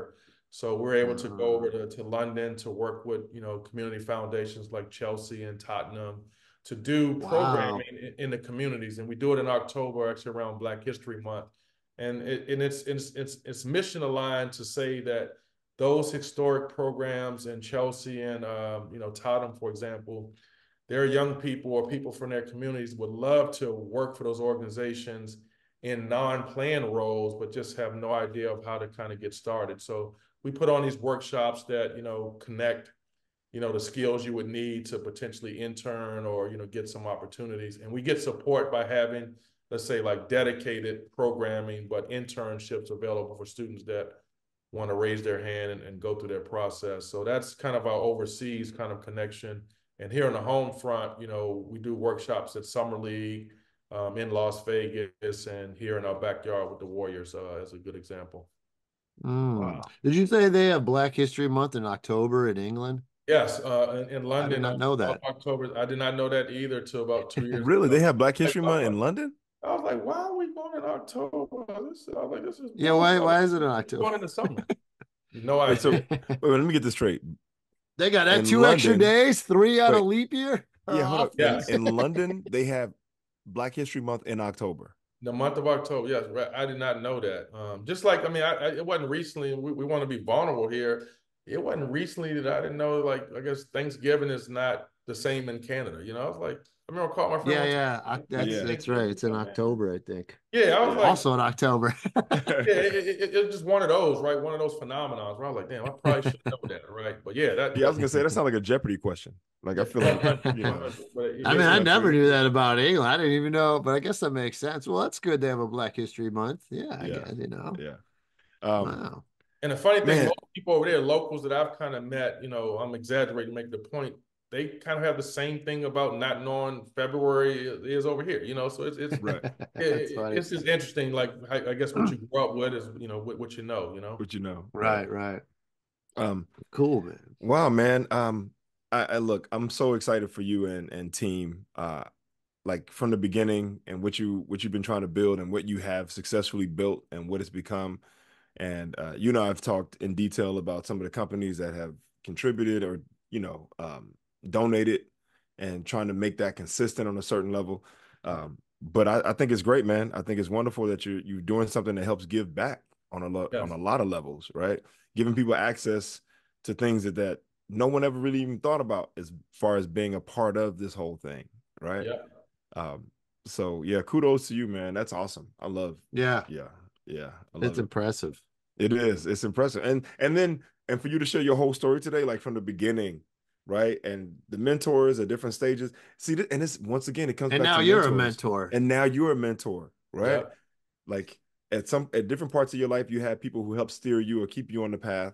And now here you are as a mentor, helping young people stay on the path or giving them an option of a path or a direction, right? So that's cool. Yeah, man. Congratulations, dude. I love it. Yeah, man. Well, thank you. And thanks for doing this. Yeah, thank you for taking. And this is the thing I love about Anwar. Anwar is so thorough, right? Like we gotta dig and be like, so now what happened and where? He knows how the beats. Man. He's like, I've been watching the clips. I know how it works. So he's like, I got to get a couple zings in on LeBron, but then other than that, it's good. Yeah, exactly. So real quick, let's just throw this out here now. Where can people find your link? What's the best way to follow you? Website, Instagram, even Twitter, right? Like, what are your handles? So talking about mentoring, and again, I'm going back a little deflection here, back to you guys starting this podcast. I had no idea 6 years ago, like what a domain was, right? I'm just thinking like, maybe it'll just be team@gmail.com. And I remember someone literally physically grabbed me on my collar. Was like, man, are you kidding me? Like, Right. I said, what's the other option? You need a domain. Okay, what is a domain? So figured all that out and just how inexpensive it is, but how that's, more, probably a little more professional facing, Yeah. if you will. So that Right. said, our domain, this is where you can follow us on, Instagram and Twitter is at We Are Team Inc. So WEARETEAMINC.org. Cool. That's our website. So website, domain is We Are Team Inc. Website, weareteaminc.org. We Are Team Inc. Okay. Cool. Yeah, I'll put it up. And I guess that's it for the most part, right? As far as they can go to there and all the information. Yeah, so we're most proud of. We don't lead with like the donation page, right? We want to celebrate our accomplishment, but really make it be a landing page to inform the communities or people that are looking for career exploration at all levels, right? So again, like what I'm most proud of is that we've been able to help and mentor people that don't have playing backgrounds, people that otherwise would not have, taken on a journey. But the other side to that is that, we've been able to work with former professional athletes, having to make that transition and have to be ushered into how technology is used today versus when, folks played. But I think about website and the stuff we produce. It's about educating people. And with the hope of meeting them, that if they want to pursue, something in the education sense that's a desirable career, our programming and how we kind of mentor and upskill people, hope they can see clear as day that's a fit for that. At least, check us out. And, and the offboarding is that, yeah, if you don't get a job, we're proud to say you definitely have definitely learned some skills or that's needed for today's job. And that's really around these basic frameworks of data collection, data visualization, and kind of these presentation skills. That's just how, companies operate today. Businesses are, evaluated, et cetera. You just have to understand, how to tell stories and stuff through data. And we've just found a nice niche to do that using sports content. Nice. Wow. Nice. That's great. Yeah, I mean, dude, you're so polished, bro. I love you.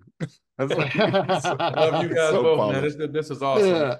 Well, thanks for doing it, Anwar. It was fun. Of course. Yeah, Thank you both. Thank you both.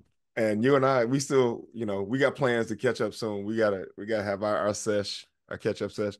But man, thank you so much for taking the time today. Really appreciate you sharing your story with us, and super excited about team and what you're building and its continued growth and success. And yeah, man, we'll put up the IRLs or the website, the domain name, right? No, we won't. I will. Okay, well, we're a team. And when we just talk about teams, we're a team. Feel like it. Feel like. But yeah, man. So have a great day. Thank you for taking the time. Really appreciate you, brother. And okay, I'll see you soon outside of this. And, all right, nice to meet you, Saul, again. Thank you. Yeah, you too, man. Appreciate the opportunity. Okay, yeah, absolutely. All right, buddy. Thank you. All right, bye-bye. Bye. All right, there you go. Right, way to go, Reg. Way to go. Hold on. What do you got to say? You always say. And there it is. There it is, folks. There it is. There it is, folks. So, I was thinking this too. I was like, we always like do two-parters, but I'm like, maybe we should just do one piece. And if, then if we take the next weekend off, whatever. But I think people prefer that where they don't have to download something twice. You know what I mean? They download it and they'll stop and pause it and go back to listen whenever the hell they want. Yeah, exactly. I say, yeah, keep it as one piece. I've known Anwar for years. I think he's a phenomenal guy, right? He's obviously very intelligent, right? He's driven, very accomplished on a lot of levels, right? Just on things that he's been able to experience in his life. And that success that he's had in other aspects of his life has trickled over to his professional life. When he was with Sport Tech, I mean, when I say this dude, I mean, he was very humble about it. He didn't really go into it, but hey, dude, he was the 5th hire of the company. You understand? Yeah, dude, he must have gotten a hell of a severance. I should have talked about that. he was taken care of. He's okay. I mean, like, where'd they break you off, dude? No, but this is what happened. This is what it was. He was the 5th hire in sales. He was the only salesperson at the beginning. So everything that came in at the beginning was him. There was the CEO, the CFO, the COO, right? And then it was the salesperson, and then one other sees something, and then the salesperson, which was him. And so he, at some point, after selling and as the company grew and they started going to different markets, first it was, he said they targeted, the NBA and other places. Then they started to target colleges and schools and other sports level. So then the sales department grew, and him being the original sales guy, he was in charge of the sales department. He had the people under him. Now Right. obviously he didn't go into all this, but there was a point where he was the guy, and he was controlling everyone else and teaching them how to sell. Yeah. Right? Wow. So then, obviously then the company ended up getting bought out by a company called Huddle, HUDL, Huddle. And and he was at a point where he was like, I think I can spread my wings and go create my own thing.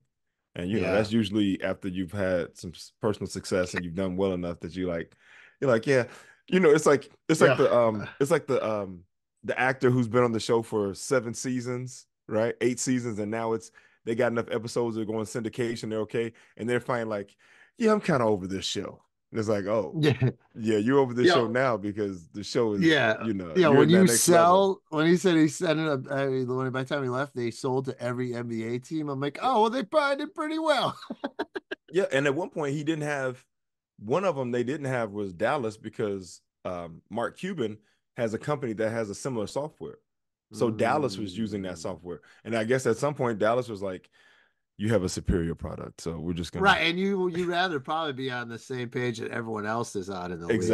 Exactly. The other thing I wanted to say too was when he talked about people starting in the position of like the tape guy, like the editing guy, the guy who's doing the groundwork for showing the clips, and the software that they had, it could isolate inbounds plays, side out of bounds plays, what they do for the last 2 minutes of the game, what they do with this play. You can isolate this player on this side of the court at this point of the game, right? Like it's very specific. So if they're scouting a player, they can say, all right, what does Kevin Durant do when the shot clock is down to 5 seconds? Where does he like to get the ball? And it will target Kevin Durant. Like you have to put the information in, but it'll target Kevin that's Durant. cool. And so then it'll put together all the clips from the game of just Kevin Durant and what he does in the last 5 seconds of the shot clock. Where does he get the ball? What move does he do? Right? He's gonna go left and come back to the middle. That's his thing, right? But you know who's like the most successful story as far as I think a person who started off in the film department and went on to become somebody? Eric Spoelstra, the head coach of the Miami Heat. Eric Spoelstra started with the Heat as the film guy. Yeah, he was the guy, right. Yeah, as the film guy. And then from there, moved on to whatever, and now he's the head coach of the Miami Heat, and he's considered one of the best coaches in the NBA. That's crazy because that different viewpoint they get. I thought it funny too, where he was like, he's like, yeah, I try, I do these sales, but everybody you got only a certain amount of time, but everyone wants to spend the most of the time talking about the Cal tournament games. And I'm like, well, that's pretty much what we did on this podcast. We're like, yeah, we got a good hour to talk about the tourney, and then let's do 10 minutes about this, big portion. Yeah, but those are exciting. It is fun. I mean, and tourney's coming up, so this is perfect timing. Yeah, exactly. And but I think he did a good job of expressing what team is, what it's about. Oh, totally. Right. And we'll put up where you can find them. So for anyone who's listening, please, go and donate. It's a worthy cause. You can write it off. It's a tax write-off. And he's helping. I've been to some of his shout out to Q for this, but early he was and I'm very fortunate in this regard, but he offered me, he was like, hey, look, man, you're my dude. I would love for you to be a part of this on some level. So let's think about how you can be a part of this. And, I just wasn't ready for that opportunity at that time. Right. But I appreciate him extending it. Right. Because it's tech in a certain way. And I'm not a huge tech guy like that. Right. But if there are other places within it, because I love mentoring. I obviously helping young people to do whatever. So he and I may have a discussion about that at some point, but I give him props for just, throwing it out there to me, right? The opportunity to be a part of what he's building. And this was early. So, Right. but yeah, man, me and that dude, we go way back, bro. I love Q. That's cool, man. That was Yeah. a good times, man. Yeah. So, all right, Reg, we'll wrap us up. Okay. Well, hey, folks, I hope you guys enjoyed today's episode.